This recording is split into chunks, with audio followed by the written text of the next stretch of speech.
What's up, and welcome into Fantasy Baseball today on Thursday, December 29th. Frank Stampfl, joined by Chris the Welsh. Last show of the year. Literally. Today on the show, by the way, we'll be doing just that. Fantasy New Year's resolutions. We had a few signings. Got Gene Segura to the Marlins, Corey Kluber to the Red Sox. And then we'll talk about a few prospects, risers, and fallers. For those who don't know, the Welsh also hosts a fantastic prospect podcast, which you should check out. It's called Prospect One. And every 6 months or so, he does these mock drafts where it's prospect only drafts. And it's a good way to just feel out the value of prospects among industry folk and other listeners and stuff. So we're going to compare to the previous drafts that were done in, like August? Does that sound right, Welsh? The most recent one was done in August. I think what I sent you had like all of the drafts, the last like 5 drafts. But yes, the last one was done in August to December.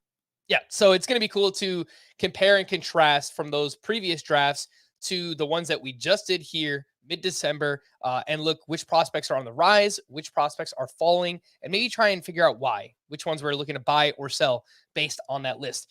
Hello, Welshie. I feel like you haven't talked enough yet. Hello. What's going on, man? Are you a big New Year's resolution guy? Do you have all these things lined up? You're going to join the gym on January 1st, blah, blah, blah. I mean, I should, but I'm not going. Definitely not going to join the gym. The last thing I would do would be join the gym. I would definitely go and work out and do that. Yeah, stay healthy. I had a very rough 2022, so my resolution is to have a positive 2023. It was very, you know what? I look at it sometimes the wrong way. There's a lot of positive things that happen. One of which is coming back and being here, doing shows with you. I'm very honored to be on the last show for Fantasy Baseball today of 2022. Those are positives, but it was a pretty rough one that I'm going to just try to get it all good vibes in 2023, along all the other stuff. Like, I'm going to eat better and I'm going to work out and I'm going to do all those things, but I'm not going to like burn any notes that are going to be attached to balloons that are going to send off or anything, or go out. By the way, I am full-fledged old person. I don't know about you. You're more of a youngin and you are a popular guy in a big city. I'm not touching going out, but I feel like you might mingle around the city a little bit. I have been known to mingle around the city, but last year I had it was too much. Went out to like a crazy New Year's Eve party in this big dance hall and everyone's dressed up wearing suits and fancy dresses, like the whole shebang. And I was just like out all night and I felt terrible for like the next 2 days and I'm not going to do that. So I think I'm going down the block to like an in-laws party or something and hopefully just, play it close to the vest, get home, relax and don't do anything too crazy. But yeah, I'm happy to hear. Yeah, positivity is a good one. I think like if more people around just everywhere were more positive heading into 2023, that would probably be a good thing. The truth is you don't really need New Year's to have resolutions or want to make changes or anything. Exactly. But for the sake of this show, January kind of starts the new page, right? The end of the regular season in fantasy football. I think the interest starts to build for fantasy baseball. So I think now is a good time to talk about some of these things that we have on our mind. It's really going to be, I guess, like lessons learned or things we want to do differently heading into draft season here as it approaches in February and March. So that's exactly what we're going to do. And we could jump right in. Welsh, I'm going to kick us off. We're going to just kind of spitball back and forth here. I've got a few, you've got a few. And honestly, the first one for both of us is very similar. And I think we can take away a lot from this. Get your guys. Trust your own analysis. Something that happens throughout January, February, and March, and it's not necessarily a bad thing. There are a lot of different podcasts going on. There are a lot of different opinions being thrown around on Twitter, in podcasts, on YouTube, wherever you consume content. And, it can become confusing. You got to kind of weed through it and see like, all right, who's making the best points? Who do I agree with? So on and so forth. But I think for our sake, Welsh, if we have conviction in a player or a mindset or some kind of statistic or anything that we found, that we should really just stick to it, no matter who else we listen to, no matter who pushes back on it. Because last year, I was going through my sleepers and breakouts articles. I had Tristan McKenzie written down, Shane McClanahan written down, Logan Gilbert, Jesus Luzardo. Anyone who listens to this podcast knows I did like a whole monologue about how Sandy Alcantara was criminally undervalued in the industry. And I just didn't wind up with enough of those guys. I had a few of them here and there scattered throughout, but listen to those names. If I just built a pitching staff with those names, I would have won like all my leagues. So I think that's something that I've got to do a better job of, is just kind of weeding through everything else, trusting my own analysis, and sticking with my guys. And I feel like maybe you're on the same page here. Yeah, mine I thought was maybe, I mean, you kind of brought it all together where I think exactly mine is. I was kind of taking what you had written down on our show sheet a tiny bit different in that you were also kind of pushing people like, hey, when you go through analysis, just like believe yourself and like don't be so beholden to everybody else. Mine is just a variation, but it's closer to what you're saying. And I'm saying trust in trusting yourself because, Right. and this is exactly what you just said. It's like, I'll go through, you do all this work. And then I think over time, especially for guys like you and I who've been doing this the entire time, by the time March comes around, this is like month 5 or 6 of all of our work. And there can be a little bit of a burnout, and maybe you start second guessing yourself. And I don't know, you all of a sudden one piece of information can come out, and then you start second guessing all of that. And you just start going into these other areas. So the idea of exactly what you said, just trusting to trust yourself and your own stuff and following that is a great path to follow. And everybody else that's listening, you can do similar things like that. Like if you're going to do your own research, whatever it is, if you're listening to podcasts or you're getting guides or whatever it is, curate all that information. Something I've always done, and I've always said, like I do my prospect list, like you mentioned on my show, Prospect One. I do a prospect list, but I don't need my list to be the only list that exists in the world. As a matter of fact, people that they have to sign up on a Patreon to check it out, which I appreciate the people that support. I would go and tell people to go check out others and find your people that you like and get those tools in your tool belt. And the same thing would apply to all draft prep. Find the people, the couple sources, get that draft prep, put those tools in your belt, and then trust in that and whatever analysis that you ultimately are the one that are going to make the click, or you're going to, select the player or whatever it is you're going to do to get that guy, that trust in what has got you here and all the work that you've done, whether it is going off of other people yourself. And that's something that I think I failed on. And I think obviously clearly off of those names that you said you did in the past as well, is just following your own stuff and believing in what you're doing is going to get you in a good spot. I love something that you said there, Welsh, about how we do this for so many months, right? By the time, I guess the average listener, the people who are listening right now, I mean, these are like the diehards. These are the people that The care about hardcores. fantasy baseball all year round. They want to hear about Dynasty and prospect content. By the time we get to February and March, we're kind of just like regurgitating a lot of the things that we've been saying all offseason anyway. And I do think that maybe at that point, it's maybe a little bit like over analysis, or like you said, there's something that comes out that maybe challenges, and then you start to second guess everything. Something else too, and this is only for a select few people who are drafting early right now, which again, like most people shouldn't be drafting right now, but this happened to me in the past where throughout December and January, I would get players at a discount that I really like. And then by the time it came to March, everyone has consumed the content.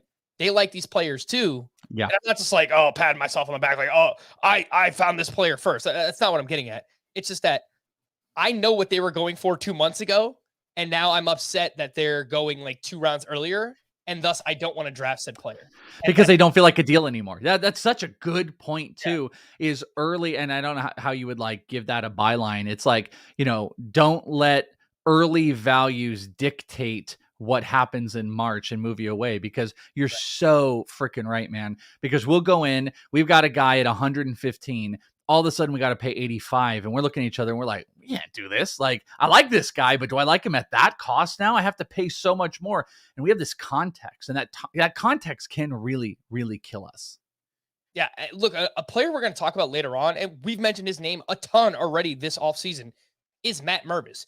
If we see Matt Mervis in spring training hitting bombs and he's confirmed to be on the opening day roster, there's legitimately a chance that this guy climbs inside of the top 150 picks in fantasy baseball. And I would say 100. I would say 100, Frank. I think that's a possibility. And then we're just going to be thinking about, oh, well, remember earlier back in December and January, we were getting this guy like post 250, post 300.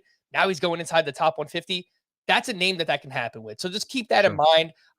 That's, I guess, one of the advantages of drafting early if you're someone who wants to get in right now. Again, I wouldn't recommend it for everybody, but just something to keep in mind. Next one up for me is not to be so injury averse, and specifically in spring training. And this has happened to me, I think, more often than not. For some players, it works out.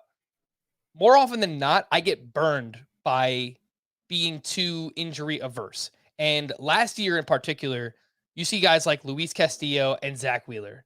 You get reports of the shoulder stuff because we didn't have any updates because of the holdout and all this stuff. And then boom, like we get all this news at once, and turns out this guy has a shoulder injury. This guy has a shoulder injury. And then I was just completely off. Maybe for the right reasons. Look, shoulder, starting pitcher. But look at what they went out and did. Like when Zach Wheeler was on the mound, he was great. Luis Castillo, maybe a bit of a rocky start, but as the season went on, he got better and better and better. Maybe the best that we've ever seen from Luis Castillo. And just other names also in that same camp. Zach Gallen, shoulder stuff. He had the forearm last year. Carlos Rodon not being given the qualifying offer by the White Sox. I was scared to death by that. I'm like, there's no way I'm drafting this guy. They know something that we don't. Clayton Kershaw, just year in and year out, outperforms ADP. He's awesome when he's on the mound. I just won't draft him because he's old and injury prone. And these guys just throw it in my face every single year. So that's something I want to be a little bit better with as well, Welsh, is not being so injury averse, particularly around spring training time. Let me ask you though, is that going to also tie into amazing talent that might be injury prone? And I'm specifically talking about Jacob deGrom here. Jacob deGrom, when healthy, is the best pitcher in baseball. And I really don't know if there's like that much of an argument around it. But the question is always about when he's healthy. There's other players you can throw in there. I wouldn't throw like, Mondesi in there, but there's plenty of other players that have had some questionable injuries. So Byron Buxton would be another one of those. Obviously, he's not stealing bases. I have a weird crutch for Byron Buxton, but like, are you going to apply those little, dinging injuries that pop up in spring training to players that maybe have nothing but are prone? I think it's a sliding scale, right? Someone like Jacob deGrom, and I've said this already. I think I was on the Fantrax Toolshed podcast with Clegg and Cross. Those guys do a great job. And they asked me about Jacob deGrom, and I said, look, second, third round, I'm just not in. I cannot take a guy that risky that early. But, as we get into the middle rounds, and particularly a lot of these names that I'm talking about, like Luis Castillo, he was falling. He was dropping like a rock last year. Outside of the top 10, top 12 rounds. Zach Gallen was left for dead. Carlos Rodon was like a mid-round pick. Clayton Kershaw, mid-round pick.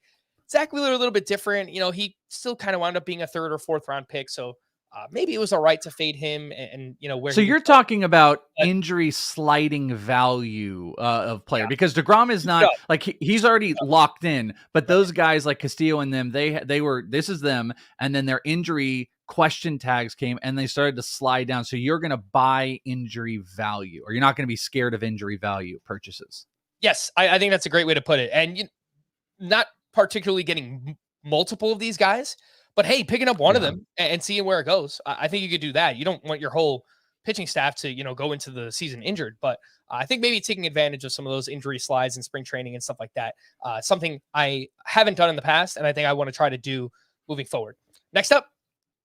All right, so I've got one, and I'll try to explain this here, and I'm calling it, don't fall too far into the value trap. So and what's funny is this is actually coming off of the previous episode where we were talking about your guys' mock at the end, if you guys listened to it here with Chris Towers. And Towers got into that situation where he took Xander Bogaerts. Remember, we were talking about that. He took him as utility, didn't really have a position for him, a spot, but there was great value. He kind of started that run, and that's okay. And I think that can really work in your favor in a lot of spots. But that value-based draft, I'm always a value-based guy. I think you should pay attention. You shouldn't base it all on ADP, which I think sometimes people get confused about. But I'm always looking for values, and I always want to be cognizant, even if I'm not crazy in on a player. But if you're starting to get value, we've talked about even with Mondesi, like it's something to pay attention to and look at.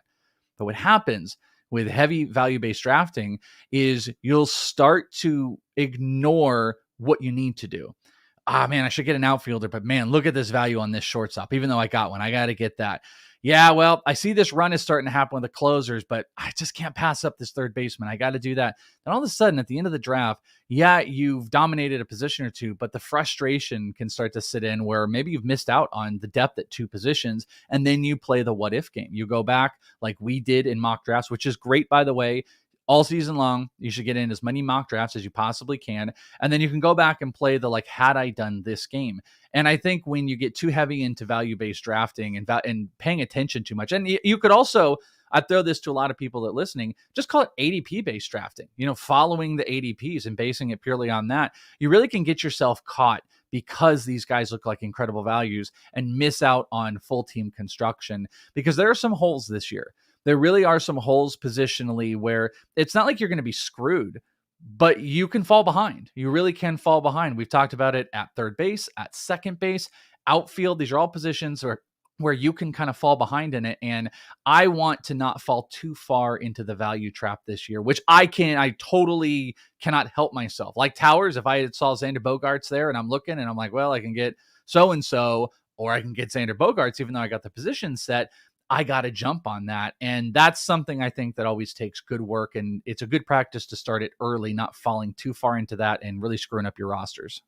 And I think a lot of the times, if you go back and look at a draft after the season has played out, of course, I mean, look, it's so easy to say this now, but there's always going to be a few players that go after a Xander Bogaerts, let's say at that point, where they could easily outperform him, right? Like we almost overthink it because we see the name value and he's been around for so long. And man, I got a shortstop, but this is Xander Bogaerts. I got to take him. And it's like, it's so easy in hindsight to look back and say, well, look at all the players that outperform Xander Bogaerts. So I don't think we should like fall too much into that trap. I will also say this though.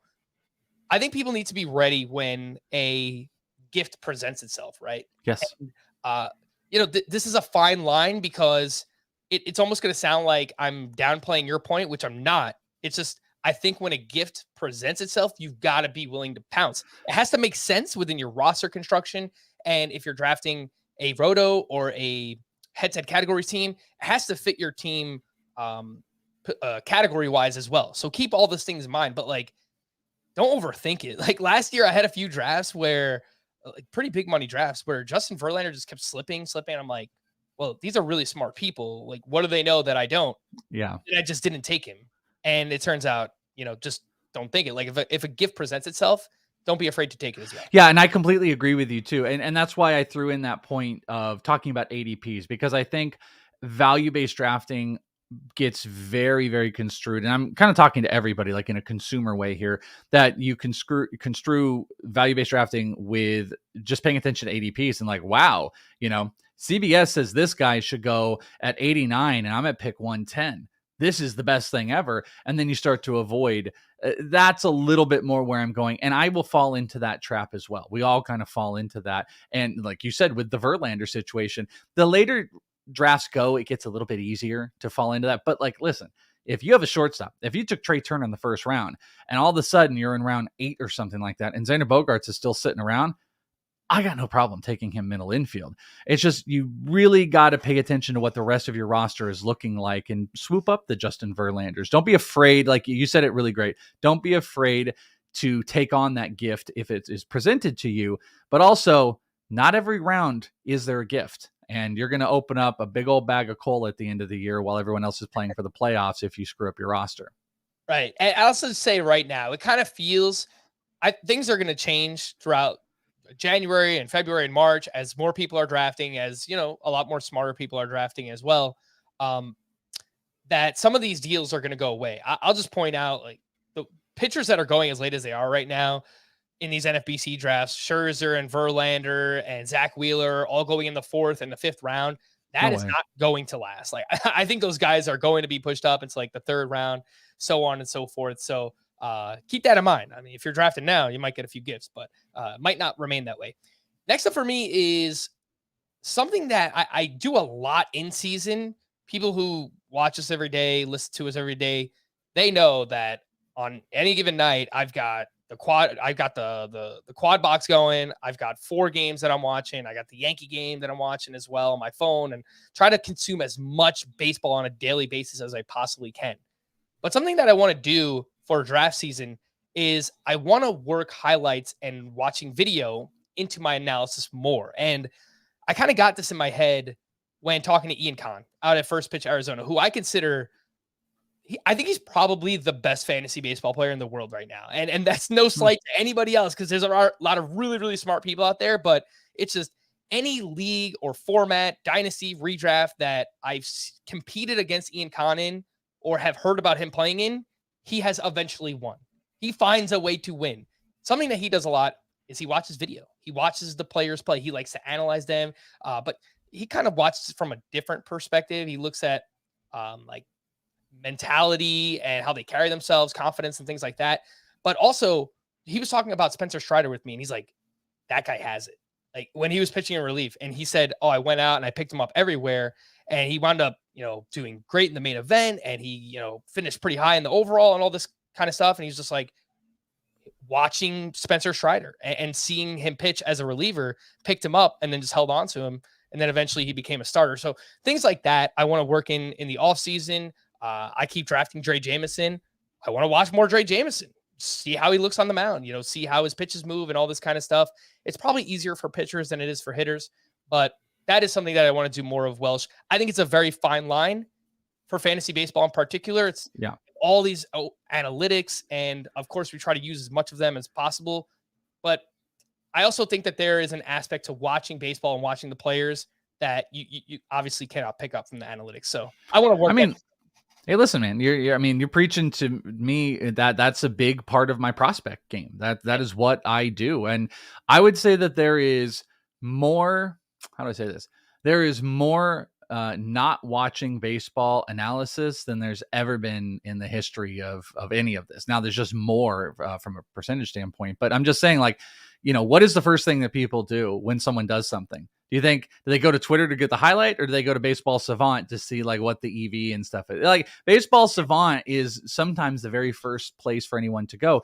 And it's great. And it's a place in, but I would also say like what Ian has and what others would have that are doing this is it's like, you have to also have the eye. You have to know what you're looking for if you're going to get into that process, and you've got to have reference points to it. So I think obviously it's a great piece that you could throw into it, but you definitely need to know what you're looking for, because like the Spencer Strider one specifically, that's kudos to him. But you're looking at a guy that is in a reliever standpoint, and you're just being like, man, this guy's got really good stuff. Like you're going out on a limb, and that's a great limb that he paid off. Now, if it's more of the like, hey, I watched a lot of this guy as a reliever and they're going to give a shot as a starter and I'm buying into this, that's different. But there's going to be a lot of players out there as well that just have amazing, incredible stuff that we're not sure. Aaron Ashby reminds me of one of those guys where it's like, not quite a starter. He's fringe. Where are we going to put him? He's got great stuff. We just need to see him get out there. That was Dustin May as well. Actually, the best comp I can think of a player that I would buy in on really hard this year that has a Spencer Strider feel is Dustin May, coming off of an injury though, and he's kind of locked into a rotation spot. But the Dodgers could have people question.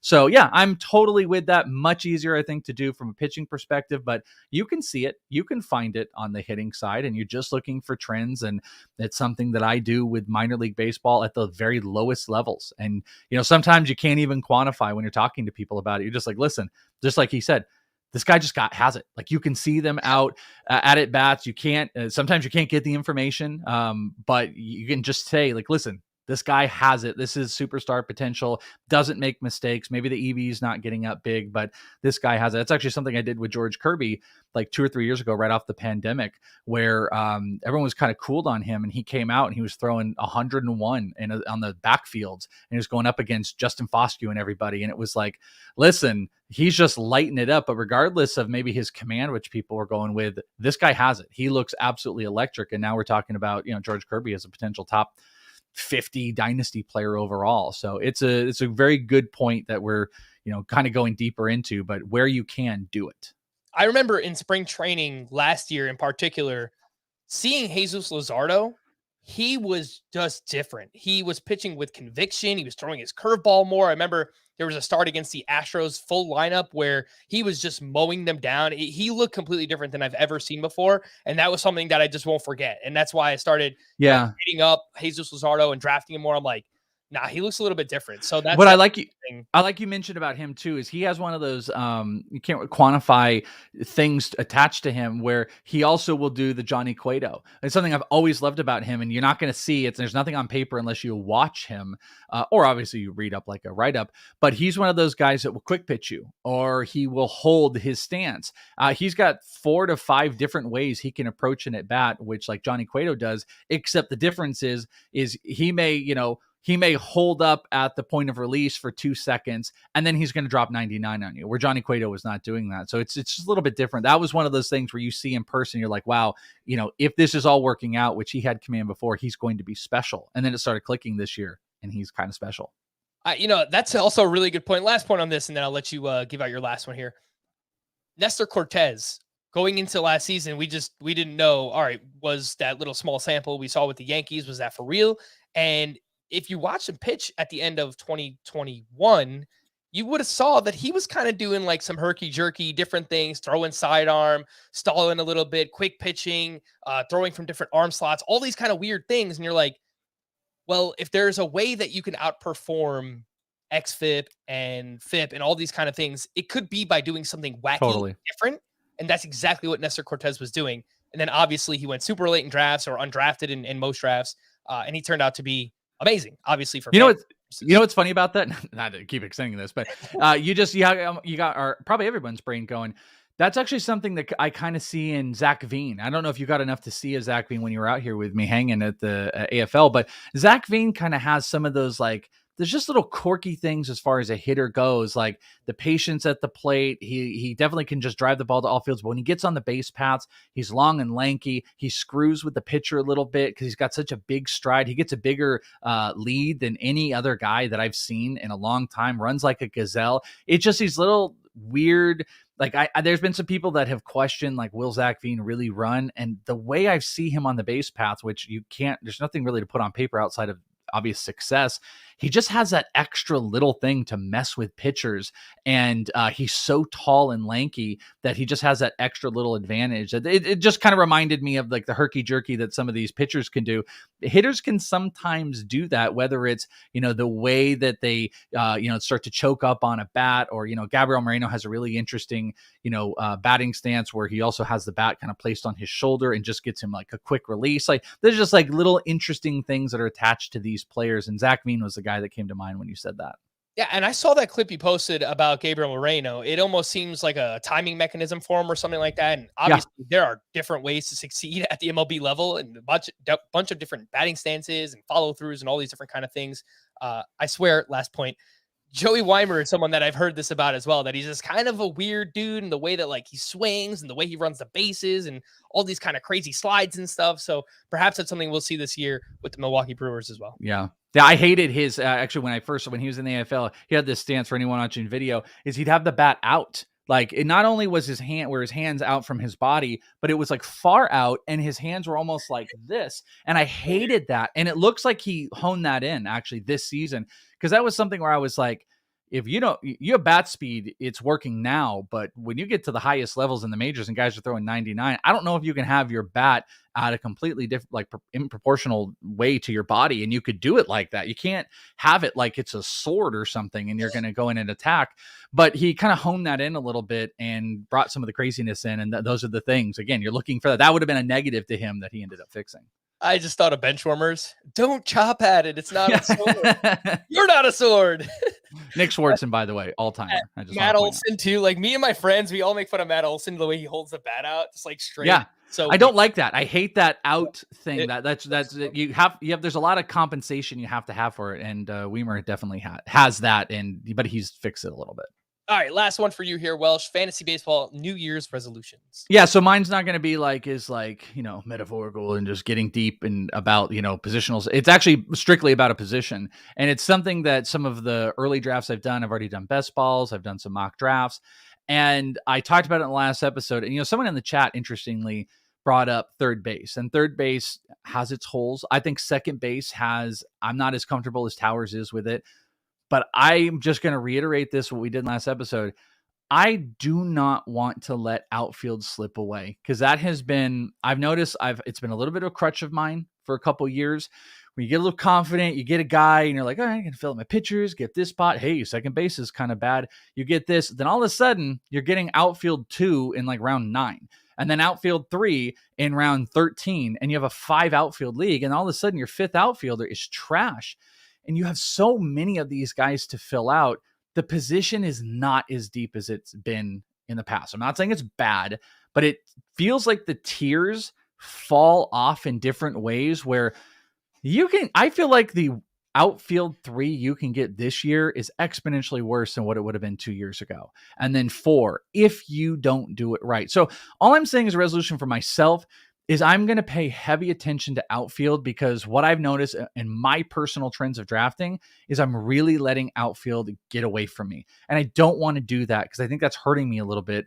Now, if I'm in a 3 outfield league, I think it is a little bit different, but majority of what I play is 5 outfield leagues. And I really, really want to pay attention. So as much as everybody, like in the chat, said third base, I even wrote up in the Fantasy Black book, Joe Pisapia's book, second base might be one of the worst. Even though we're going to hone in on that, outfield is going to get away from people this year. And I just don't know if there's enough quality late to compensate for it. And I just don't want that to be a part of my teams this year. It's a good point you bring up. And to me, looking at the early NFBC ADP, outfielder 36 is Hunter Renfroe. To me, I think that is probably the perfect last, like that's where you want to cut it off. That is the cutoff for me, where I do not want a third outfielder below this level.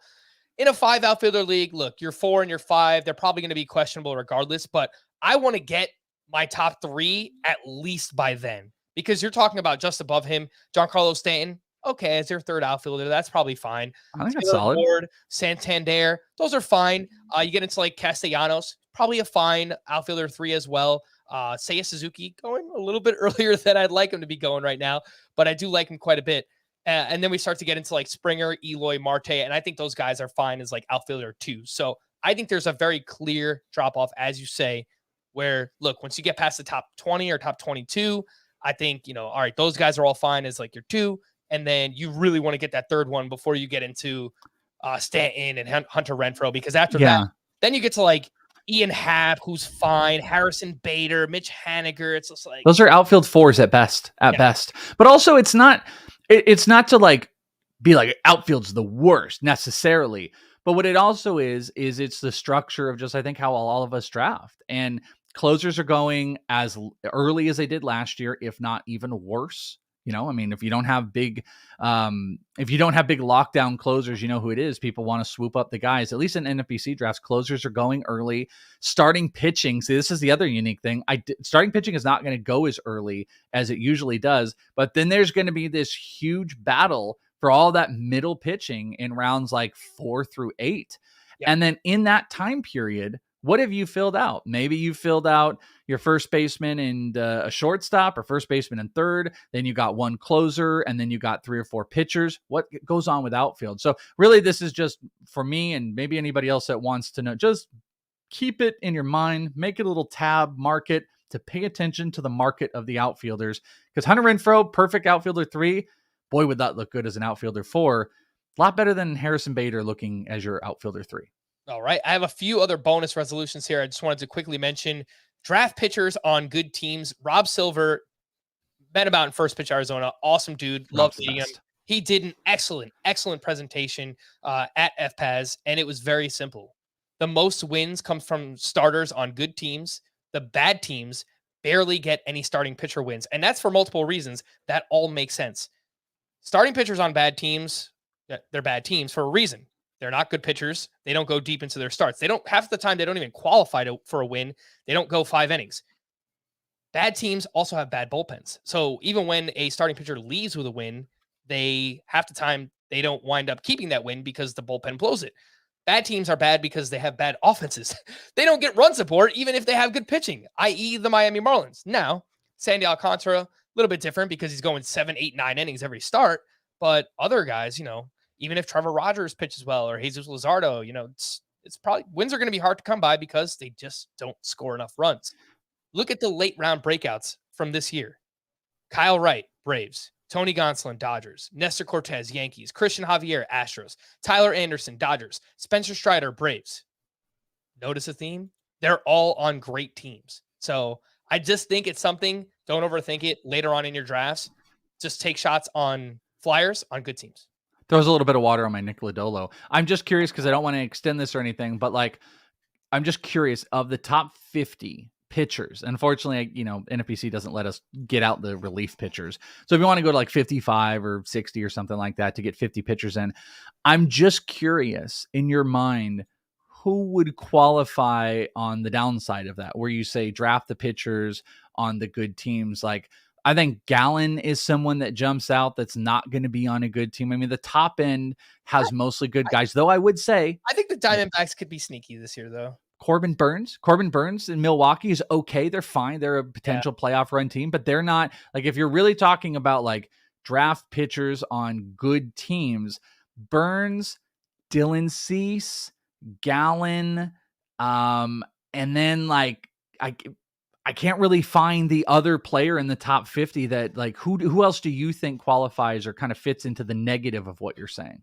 I think it comes down to how good do you think the Rangers are going to be this year? Because obviously Jacob deGrom, that's a huge one. I mean, they made all these signings. I don't know if they're necessarily going to be a good team. They were an awful team last year. Scrolling through, like I say, Jesus Luzardo, Nick Lodolo are probably the two biggest breakout guys that you and I have talked about that aren't really on great teams but have great stuff. They probably scream of this, and not that you don't want to have them, but paying up in price is maybe a little bit more dicey. Just giving some people some quantifiable names. Joe Ryan, by the way, has an ADP higher than Jesus Luzardo. Decent team, but again, maybe doesn't really fit the mold of what we're talking about. Logan Webb, Giants. How good are the Giants? Kind of a tough division. I know we're going to a balanced schedule, so hopefully that can help things for them, but that was a name that stood out there as well. And then, the Marlins guys. Pablo Lopez kind of. A lot of people are going to talk up at some point. They're just going to do it because his name value of before. But Chris Sale, Boston's not a good team. They're just not putting out a very competitive roster. So that's one of those guys where, you're going to be like, hey man, this is going to look like a really sneaky pick. But is it? Is it really going to look like? Do you want Chris? Like, I mean, right here, the hilariousness of it too. Would you rather have Chris Sale or Jeffrey Springs? Our guy that we talk about. I would probably rather go with Jeffrey Springs. It's a tough one. I got to do more Sale research because I know Scott is on him, and obviously I respect Scott. This is the latest that Chris Sale has gone in a really long time. So there could be something. But it's not about him not being good, though, Frank. Right. It's about, if you're coming back to your point, where if wins are important, and it's not everything, it doesn't have to be everything. Do you think you can get 2 or 3 more wins out of Jeffrey Springs than you do Chris Sale in Boston in a pretty tough division that's going to go up against Tampa, a better Orioles team, your Yankees, and the Blue Jays? I don't know, man. That he might be a prime example of what Rob Silver's talking about. Yes, potentially. Last one I wanted to mention, for those watching us right now, you might see I've got a little RotoWear shirt on with the anime guy that says "Show Yes" for Shohei Ohtani. I love the shirt, by the way. Shout out to RotoWear. I just wish that there's a way. I don't think that this will ever happen, but actually it might happen already on ESPN. We've got to find a way to get all of Shohei Ohtani's fantasy stats into one player, and that you can get all of his stats. I know that it would break fantasy baseball, and then if it's a snake draft, it's just like, all right, whoever gets the first overall pick has this huge advantage, and obviously that's not fair to everyone else, but I just wish that there was a way that we can kind of take his value in real life, because what he has done is broken baseball. We have never seen a player like this. He is a unicorn in every aspect, and be able to get both his hitting and pitching stats at the same time in your lineup as one player, regardless of format, head-to-head points, roto. I know it would break fantasy, Welsh, but I just wish that there was a way that we can kind of copy his value from real life baseball into fantasy. Listen, I say let's start by making him one player, because Yahoo still cannot do it, which is crazy. But some people like that, though. Some people like that there's 2 players. There's 2. Well, those people like to play till the last day of the season too, and they also like black licorice, because that's stupid. I'm sorry, that's dumb. It's the dumbest thing. One player is 2 different people is horrifically dumb. So first off, it should be unanimous that he's one player. And I believe CBS, he's one player. He can't. I think you guys have the choice. He's one player, so do that. So there's that. The reason I say that is because your fix is the easiest fix. The big claim to any of the sites that don't have him as one player or can't function of him moving around and blah, blah, blah. Oh, the coding and da, da, da, da, da. Guess what's the easiest coding on the planet is just to make both stats live. That's not difficult to make both stats live. Because also, guess what? We don't have the damage of pitchers hitting in the NL anymore. That's not, you could literally just make pitching stats live all across the board. It's probably and I'm not obviously coding, so, who am I to say? But of all the things that exist around Shohei Ohtani, making him and his stats both universally work is the easiest element to implement. It's just bullheadedness in sites not wanting to do it because I think of what you're talking about. Potential backlash, because he will be so unanimously number one in all formats and will be a cheat code that I think there's an unfairness. But guess what? He's a cheat code in real baseball. In real baseball, this counts. They literally didn't chop him in half or clone him or make another person be him to do this. He gets to do it. And guess what else? All his stats count in real baseball. It's not hard. I mean, I'm obviously passionate about it because I think the Shohei Ohtani thing has been some of the biggest mess in fantasy through and through. I would also love it because I own him in the Scott White Dynasty League. That would be great if I did not have to choose. And in a points league, I got him in both. He'd be the unanimous number one.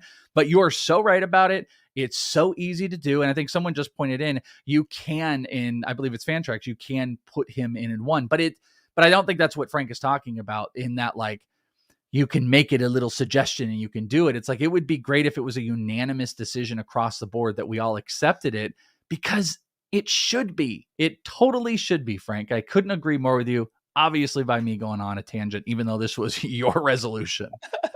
Yeah, look, I brought it up. Turn my hat around. And some people will say, oh, well, then if your hitters come in to pitch the ninth inning, you have to count those stats for your ERA and WHIP. And I'm like, that's not really the point of this. Although I did see an interesting stat that more position players pitched last season than ever before in the history of baseball, which I have to look into that. I don't know why that's happening. It's just like, maybe it's because bullpens are smaller but I don't know, something like that. But that was very weird. But yeah, that's like the counterpoint is that, oh, well, then your hitters have to get pitcher stats too. It's like, all right, well, whatever. Shout out to David Mendelson, who was here last week giving us ADP gifts. He's in the chat. He saw Tristan McKenzie was the cover, so he decided to jump by. Appreciate it. Mendy, thank you for last week. And thank you for having me up. Let's take a break. Before we do that, just want to give you a thank you to everyone who has followed us all season long, no matter how you consume podcast, audio, YouTube, whatever. Your support is very, very much so appreciated. Here's to 2023, onwards and upwards to better things next year. And Scott White is back next week. I saw a few YouTube comments like, where's the Atlanta Braves guy? They just, you don't know Scott White's name. Do they still not know the names? I see that now. I got to tell you, yeah. I don't know if I watch the live chat more than anybody during these shows. I watch the live chat that goes on, and the amount of people that'll be like, what's with that guy? And I'm like, that's Chris Towers. That's a guy that's been here for like 10 years. Scott White has been here before I was even in the industry. Like, how do you guys not know his names? Yeah. So that guy, the Atlanta Braves guy, he's going to be Braves guy. And we're moving on to 3 pods per week. So we're upping the frequency every month. February will be 4 pods per week. March, obviously, we'll be doing daily podcasts every day until the end of the season. So fun times there. But yes, that is what's going on next week and moving forward. Let's take a break and we'll be back right after this. I've never lost a wingman. You're lucky. Fly long enough, it'll happen.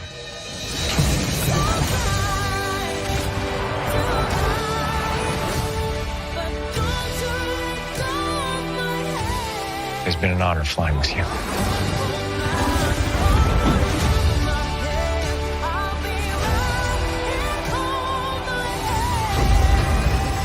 Top Gun Maverick, rated PG-13, now streaming on Paramount Plus. Speaking of looking at the YouTube chat, by the way, I did see a question asking how many days until spring training. If you ever wonder, just go to baseballsavant.com. They have it right on the top. 58 days until spring training and counting. Let's get to some news and notes. Gene Segura to the Miami Marlins on a 2-year, $17 million deal.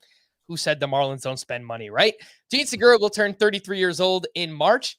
He's still getting it done, man. He is a useful fantasy baseball player. He hit 277 with 10 homers and 13 steals last year in only 98 games. That is a 15 homer, 19 steal pace over 150 games. Still makes a ton of contact. He hits for batting average. Sprint speed isn't so great, but he finds a way to steal bases. I don't know how aggressive the new manager, Skip Schumacher, is going to be for the Miami Marlins in terms of steals, but he has the personnel to do it. Gene Segura, Jazz Chisholm, John Birdie. I think they're going to be pretty active on the base paths. Last point here, roster resource has him playing third base. I saw some people in the chat talking about how Gene Segura, there's rumors that he's going to play third base. So obviously that helps for fantasy baseball purposes. Welsh, your thoughts, Gene Segura to the Marlins?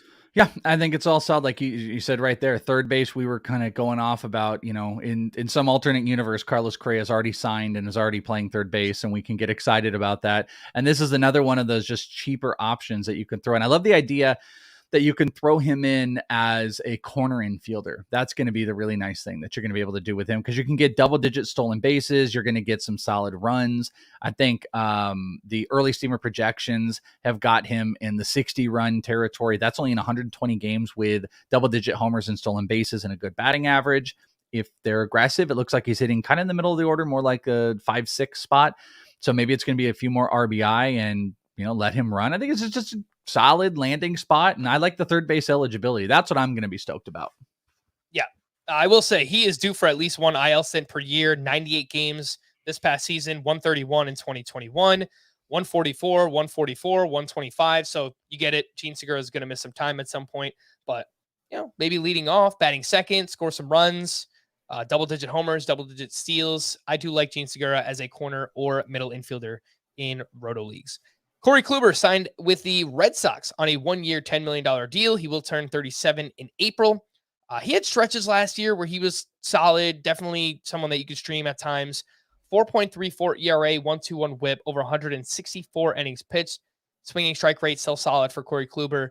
Welsh, any interest here? Kluber to the Red Sox. That'd be pretty minimal, if I'm being honest. The swing strike percentage is still kind of there, but the K per 9 took a huge dip. It was a career low at 7.63. The walks were nice. Like you said, I think you said it, the xFIP was a little bit better than the ERA, but just kind of going back to what we're talking about, I just don't think the Red Sox are going to be hyper competitive. And Corey Kluber can't really stay healthy. He put up 200 innings last in 2018.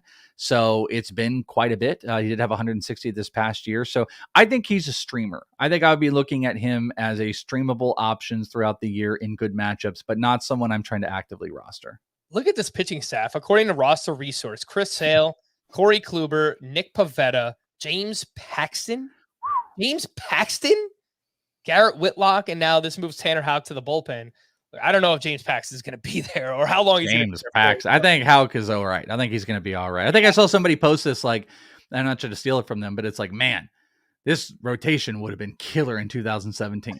You know what I'm saying? Like James Paxton, Corey Kluber, Chris Sale. This is so it. True. That's so true. That's hilarious. Look, as a Yankee fan, I'll just you got to be happy. I'll be my Red Sox hater self. Chaim Bloom is like one of the best things to happen to the Red Sox in a long time, at least from my perspective. Hyunjin Ryu said on Wednesday that he's targeting July for his return from Tommy John surgery. So maybe someone in the back half of the season we're looking to add and stream at that point. Again, that is Hyunjin Ryu. Let's wrap up with some prospect talk here, Welshie.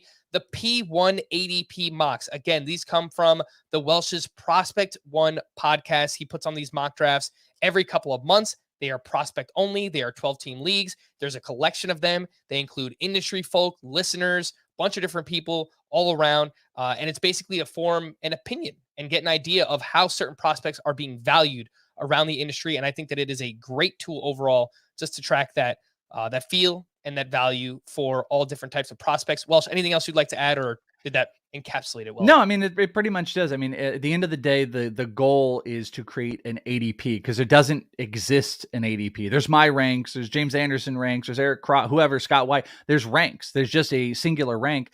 And this is something that also at the same time, I might do a mock or Scott might do a mock, but what happens in that mock is singular, and you might be, oh, look, this guy went 5. That doesn't mean that's a consensus. There's real no consensus, but there's also just no ADP. I just think it's a good point of value. So it's something I've been doing for a couple years. I do them, like you said, every 3 or 4 months. And I did 5 drafts, and it creates an ADP. So whatever Frank did, I think, Frank, you and I were in the same league together. Whatever we did in our league, doesn't mean that's the be all end all. And it just, it balances out all the value. So if you're interested in what prospect minds and industry people would do in drafts and how it averages out, I think it's a really fun, cool tool, even just to stare at. If you're looking about values, I think some people view it as a great draft tool. And I think as the season goes on, a lot of people look at it as a really good marker for the market value of players and what the hive mind kind of views a player, whether you or I or whoever values a certain guy in a certain space. So you can check that out over at inthisleague.com if you want. And most recent ones there. We'll probably do one right before the season starts as well. All right, well, let's talk about some of the biggest risers and fallers from the August drafts to, again, these drafts that we just did here in December. So 4-month difference, see which prospects are on the rise most. And these are all prospects now ranked inside of the top 100 in terms of this ADP. The top 5 biggest risers: Connor Norby from the Baltimore Orioles, Matt Mervis from the Cubs, Endy Rodriguez with the Pirates, Logan O'Hoppe with the Angels, and Edouard Julien of the Minnesota Twins. I highly encourage everyone to go back, if you haven't already, listen to all the positional prospect podcasts that we did all off season long. We broke them down from a dynasty perspective, from a redraft. We talked about a lot of these names already, but Welsh, is there maybe one out of this group of 5 that you would be looking to buy high the most on from that group? Ooh, that's a great question, because I like all of them in their own respect. Like Connor Norby is fascinating. Connor Norby, I just want to point out, is probably the guy across this list that I was probably the most not in on, that I don't think I had quite given the respect to of jumping up, as he had 29 homers, 16 stolen bases this past year, already at AAA and is going to get some time soon. Matt Mervis, I think, is the most obvious one that everybody knows about and is going to get the most time. And I've seen a lot of these guys. I got to tell you, it's not going to be super sexy, and it's a little biased to the most recent AFL. But like, if I'm looking at all these guys, a lot of these guys are costing big prices. I mean, you said there's a specific reason behind what you just said. These guys all had the highest jumps. Matt Mervis inside the top 50, Endy Rodriguez inside the top 50, Connor Norby does. I like Logan O'Hoppe. Catchers are not necessarily my thing. So it's Edouard Julien that really gets me going here, because he's also still at a cheaper cost. He jumped up so much because he wasn't someone that really anybody was in on this past year. And he just moved up enough that I don't think he remotely has the cost. And I'm not saying that it's not worth taking any of those guys, because Connor Norby, if he repeats what he did in AAA at the majors, you're looking at a insanely valuable prospect. If Matt Mervis can do what he did. I mean, Matt Mervis technically hit, if you count like AFL, I believe over 40 homers in 2022 between all of his stints and the AFL, with a ton of doubles. I mean, moving technically 4 levels. There's no joke about that. But Edouard Julien, to me, I think is the most slept on of all of these guys. Industry people are talking heavy on Endy Rodriguez. And Edouard Julien, I've said it a bunch of times. We talked about it on those positional episodes. I think this is a 10-year vet. And maybe it's going to be in the infield. Maybe it'll be in the outfield. He can steal. He can hit. He's got a great plate presence where he can walk. He's going to be a higher OBP guy. I really think he's a quintessential number 2 hitter, and even could be messed around with hitting in the leadoff spot if you want an on-base guy. So I like all these guys. They're all warranted, and they're all in the top 5 biggest risers for a very specific reason. But Edouard is kind of one of those that I'm really going to be paying attention to once he gets his spot. I highly recommend anyone who plays in a head-to-head points dynasty league or an OBP type dynasty league, go and make sure Edouard Julien is not available in your league, because I picked him up late in the season in the Scott White Dynasty League. That's a 24-team head-to-head points league. I'm holding for now. Everything the Welsh just said: bat to ball, makes contact, doesn't strike out, ridiculous on base skills. It's to the point where we were at the AFL Home Run Derby and Edouard Julien was in it, and we were sarcastically cheering every time he would swing the bat. Like, that's how selective Edouard Julien is. Like, it's really crazy, his plate discipline. So keep that in mind. You play in OBP or head-to-head points, make sure, just check, make sure he's not available in your league. Next group of 5 biggest risers: Tanner Bibby, a starting pitcher with the Guardians; Jackson Merrill, shortstop with the Padres; Brandon Pfaadt, a starting pitcher with the Diamondbacks; Will Brennan, an outfielder with the Guardians; and Emmanuel Rodriguez, an outfielder with the Twins. I'm going to be fully transparent here, Welsh. I am not the prospect guy. I'm getting more into it, obviously, and I like doing it. I like learning. I don't know who Emmanuel Rodriguez is. And would you like to break him down? Because Yeah, I sure. don't know anything about him.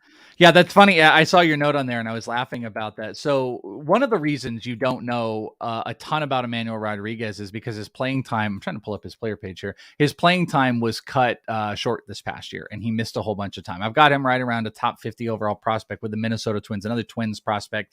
And he ended up only having 136 at bats. But in that time, in 136 at bats, he had 9 homers, 11 stolen bases while hitting 272. And check this out, a 492 OBP because he walked more than he struck out at 8-ball this past year. And he was 19 years old. So again, repeat that. 57 walks to 52 strikeouts, a 492 OBP, over 200 points difference between his batting average and his OBP, which is absurd. He also had some of the hardest hard hit metrics, hard hit strength, according to the batted ball data over at RotoWire in his time there. And then the season got cut short. So this is a far fast, high moving prospect that doesn't have the name value unless you're a prospect head. So this is another one of those guys where in a lot of leagues, no one might give it really much thought because he missed so much time. He hasn't been above A-ball. I think that'll be a big focus for a lot of people. They're like, well, this is a guy that, only got to A-ball. Listen, I think he could have pushed AA had he played the entire year and he kept succeeding. And then he would start this year at AA, and then you're not that far out. The missed time hurt. I think he'll probably start at high A this year, move up to AA, probably play in the AFL, and he might be a 2024 option sooner rather than later, even at 21 years old. So he's not a name, especially compared to this list. Though what I think is funny is this list of 5 of the next 5 highest risers. You would probably agree that the common prospect person is going to go like, who? Like there's not a lot of name brand players, though you and I and Scott talked a lot about Brandon. By the way, I was told it was Brandon Pfaadt, not Fat, Brandon Pfaadt. So Brandon Pfaadt is on that list. Like we all kind of know him now and Jackson Merrill, but this isn't a big who's name. And obviously Emmanuel Rodriguez is not up on everybody's, but he should. All right, well, let's quickly talk about the fallers here, Welsh. And I am going to be a test. This is going to be your biggest test of the year. Are you ready? Okay. We're talking rapid fire. I know this is not easy for you, Welsh, but 10 to 20 seconds on each of these names on why you think they fell. It could be anything. Okay. Strikeout rate, whatever, public perception, batting average issues, whatever. And we'll start with Alex Ramirez, an outfielder for the New York Mets. Go. I think it's just believability. I don't think people believe enough in it, and there's strikeout problems with him. So I think it's more of a public perception, and he jumped up a little too high, and I think it's the strikeouts that have people worried. All right. Robert Hassel, an outfielder with the Washington Nationals. Yeah, well, it's everything into that. He massively struggled moving from the Padres to the Nationals. His power numbers didn't come up and his batting average dipped, but that move to the Nationals really, really killed him. And he was valued so high, he had to come down. Max Meyer, I guess this one's obvious, right? Tommy John surgery. So. Injury. Yeah, this is injury. Jack Leiter, spoke about him recently as well. Just results. It is simply, if you've watched him pitch, the command is a little bit of a problem, but his stuff is incredible. It is simply the results on the stat sheet of a 5 ERA. Next up, we have Brady House, a shortstop, I guess maybe third base prospect with the Washington Nationals. I think it's power numbers. Overall, like I really, really like him, and I think this is going to be a big test for him this year, but at the end of the day, he didn't put up the numbers that anybody wanted in low levels. He only hit 278, but 3 homers in just under 200 at bats, I think, is what moved him down because there were high expectations. Next up, we have Nick York, a second base prospect with the Red Sox, who, frankly, when I saw him in the AFL, he didn't look too bad, but obviously that's a small sample size. Yeah, there's just stats. This is 2 very different Nick Yorks, from the season Nick York to the AFL Nick York. There's still big questions about the bat, but this is like a hardcore doubles guy. So that is just stats. All right, well, it's your guy, Davison De Los Santos, a third baseman for the Arizona Diamondbacks. It is not stats from what he did in the minors, because if you look at what he did in the minors, he's absurd. And by the way, he was like top 10 in hits in the entire minor leagues as a teenager. So it's not that. It's the AFL. It is 100% AFL in the swing and miss and the contact stuff that he put in front of all the prospect people, because this draft happened in December. Had this draft happened pre-AFL, I guarantee you he is not a faller. Guarantee it. Dustin Harris, an outfielder with the Texas Rangers. I kind of like Dustin Harris. I do too. I think this is prospect fatigue. James Anderson is very, very high, had been very high on him. He might have cooled. I don't want to speak for him, but I think he might have cooled just a tiny bit in ranks. And I think it's a prospect fatigue that he hasn't done anything. He didn't go to the AFL. He didn't end the season super strong. No crazy maturation or anything like that. I think it's prospect fatigue. Edwin Arroyo, a shortstop with the Reds who came over in the, I want to say, Tyler Mahle trade or Luis Castillo trade? It was Luis Castillo trade with Noelvi. You got me. You got me on this one. I think there's a little bit of questions about him hitting with the Reds, but I don't really see a downtick. I literally think this one is the not being a Mariner effect. I really, truly do. It doesn't make sense why he fell. All right. And the last two here, we have two outfielders, George Valera with the Guardians and Kevin Alcantara with the Cubs. Kevin Alcantara actually doesn't make a ton of sense. I think it might be a little bit of prospect fatigue. Also, the Cubs aren't hitting with a lot of prospects. There's actually a lot of misses that are happening. Reggie Preciado, Owen Casey, kind of guys that came up, falling back down. So I think he's getting lumped in. Valera is very close. I have been probably one of the biggest pushers of him for the last 3 years. And I think it's the contact rate things that have people in question. He will be a major leaguer. I still think he can be an all-star, but people are very concerned that he really hasn't improved his batting average to a high level, and he's stealing bases a little bit less. Well done. Job well done by the Welsh. And your gift, your prize, is that you get to give me one or two names that you are most likely to buy in Dynasty right now based on this slide in your P1 ADP mocks. Oh, okay. So of the guys that fell? Yeah. So of all these fallers that we just talked about, which one or two are you most likely to buy right now in Dynasty? I'm definitely going to buy Edwin Arroyo because I don't get it. I really, truly don't understand. People were sky high about him, and I think very little stuff in the move to Cincinnati. And I always would point out, like, think about what it is for these guys and having these like altering trades. Same thing with Robert Hassel in there. He might be the other one.